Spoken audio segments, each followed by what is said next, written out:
اس کا دوسرا باب اور اس کی پہلی آیت سے آخری آیت یعنی 25ویں آیت تک۔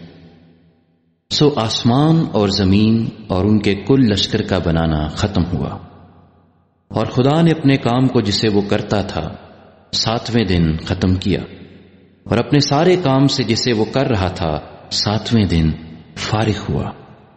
اور خدا نے 7ویں دن کو برکت دی اور اسے مقدس ٹھہرایا، کیونکہ اس میں خدا ساری کائنات سے جسے اس نے پیدا کیا اور بنایا فارغ ہوا۔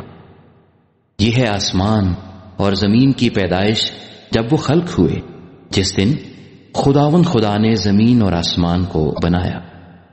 اور زمین پر اب تک کھیت کا کوئی پودا نہ تھا، اور نہ میدان کی کوئی سبزی اب تک اگی تھی، کیونکہ خدا نے زمین پر پانی نہیں برسایا تھا، اور نہ زمین جوتنے کو کوئی انسان تھا، بلکہ زمین سے کوہر اٹھتی تھی اور تمام روئے زمین کو سیراب کرتی تھی۔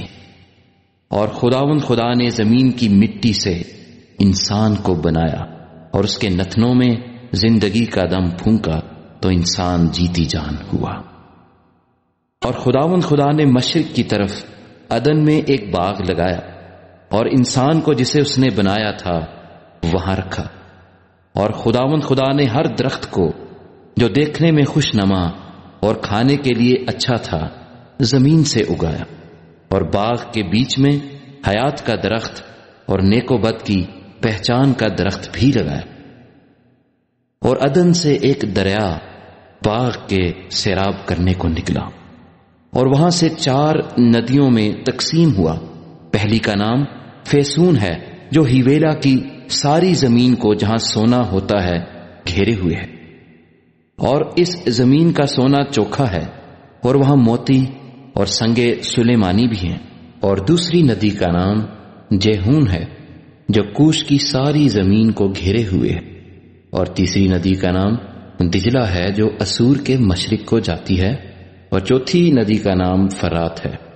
اور خدا نے آدم کو لے کر باغ عدن میں رکھا کہ اس کی باغبانی اور نگہبانی کرے۔ اور خدا نے آدم کو حکم دیا اور کہا کہ تو باغ کے ہر درخت کا پھل بے روک ٹوک کھا سکتا ہے، لیکن نیک و بد کی پہچان کے درخت کا کبھی نہ کھانا، کیونکہ جس روز تو نے اس میں سے کھایا تو مرا۔ اور خدا نے کہا کہ آدم کا اکیلا رہنا اچھا نہیں، میں اس کے لیے ایک مددگار اس کی مانند بناؤں گا۔ اور خدا نے کل دشتی جانور اور ہوا کے کل پرندے مٹی سے بنائے، اور ان کو آدم کے پاس لایا کہ دیکھے کہ وہ ان کے کیا نام رکھتا ہے۔ اور آدم نے جس جانور کو جو کہا وہی اس کا نام ٹھہرا۔ اور آدم نے کل چوپایوں اور ہوا کے پرندوں اور کل دشتی جانوروں کے نام رکھے، پر آدم کے لیے کوئی مددگار اس کی مانند نہ ملا۔ اور خدا نے آدم پر گہری نیند بھیجی اور وہ سو گیا، اور اس نے اس کی پسلیوں میں سے ایک کو نکال لیا اور اس کی جگہ گوشت بھر دیا۔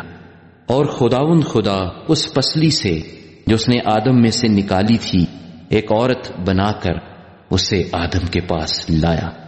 اور آدم نے کہا، یہ تو اب میری ہڈیوں میں سے ہڈی اور میرے گوشت میں سے گوشت ہے، اس لیے وہ ناری کہلائے گی، کیونکہ وہ نر سے نکالی گئی۔